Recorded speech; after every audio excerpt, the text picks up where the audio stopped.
They say never meet your heroes, and after hearing these stories, you'll understand why. Imagine waiting your whole life to meet the one person who inspired you, the person who made you believe in yourself. And then, in just a few seconds, that dream turns into your worst nightmare. Today, we're diving into some of the craziest Reddit stories about people who met their idols, and it went horribly, horribly wrong. Headphones, so grab your headphones, and let's get into it. Have always had low expectations when I've come across celebs I like. Sandra Bullock, brief encounter in Boston. She was really nice to everyone that said hi, or whatever. Princess Diana.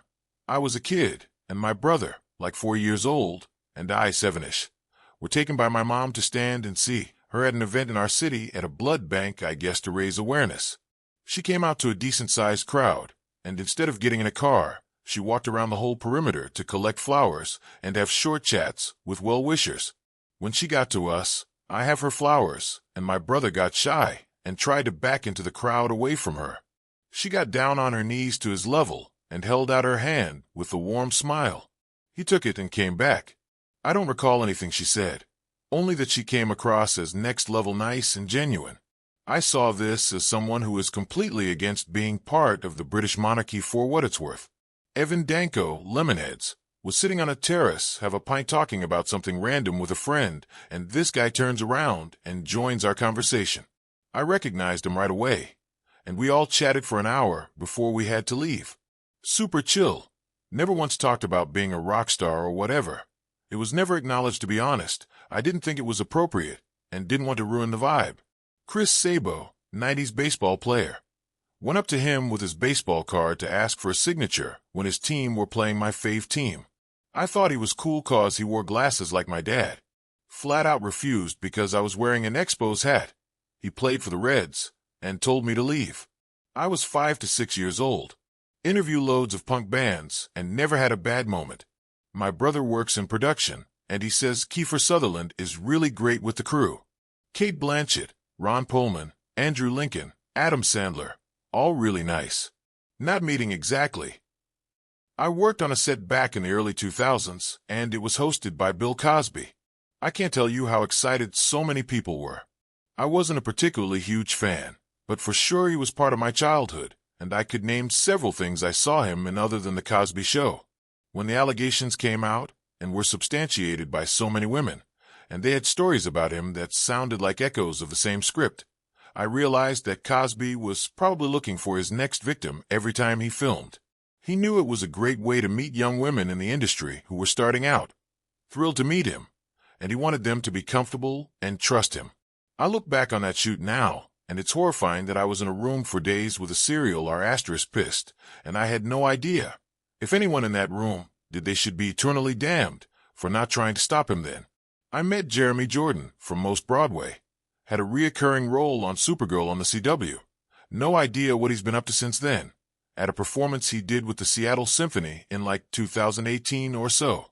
I was a huge fan of his and told my then wife that if we could make it work, financially I needed to go.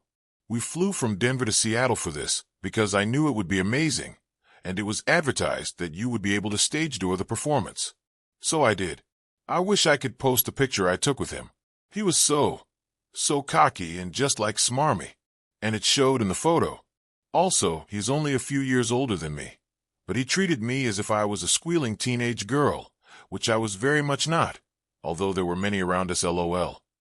His attitude really rubbed me the wrong way, and I haven't really paid much attention to his career since. ETA. For a positive story, though, I met Darren Criss during his concert tour in 2013, and he was even kinder than I had thought he would be. Just seemed really genuine and cared about everyone having a positive experience. Well, my idol was Mikhail Gorbachev, and by crazy happenstance, I got to meet him and his wife very late one night by myself. It was 1992, and he was the biggest thing on the planet. He was absolutely lovely to me, as was his wife, but she didn't speak as much English, so it was harder for her to have a conversation. But no regrets, the biggest thing to happen to me on the idol front, because he was probably the only person I ever idolized. I never had posters of anyone in my room as a kid, nothing. But given what I was working on in grad school, he was. And Obama is exactly as he comes across. I went to school with him, and then we were oddly in the same places at the same time up to his Senate run. We had emails and chats at number of things as alums. We weren't friends in high school, but I knew who he was.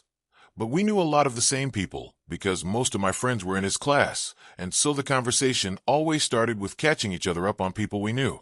But he does have a lot of charm, is funny and very nice.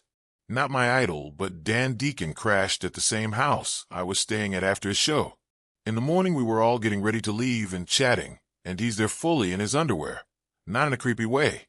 It's just how he slept, and it was like 5 a.m., asking if there were any Borders or Barnes and Nobles around, because he likes to go to a chain bookstore in the city he's performing at to buy a book.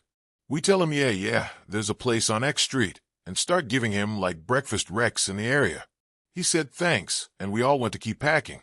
Like 10 minutes later, he comes up to us to apologize, because he's just not going to the bookstore. He doesn't do that. He's never done that. He has no idea why he lied. TLDR, Dan Deacon lied to a group of 19-year-olds about the dumbest thing possible, and then felt bad about it. He is a supremely weird human being, and that interaction made me like him so much more. It's crazy, isn't it? The people we look up to sometimes turn out to be nothing like we imagined. But maybe that's the lesson. Don't put anyone on a pedestal. We're all just human, flaws and all.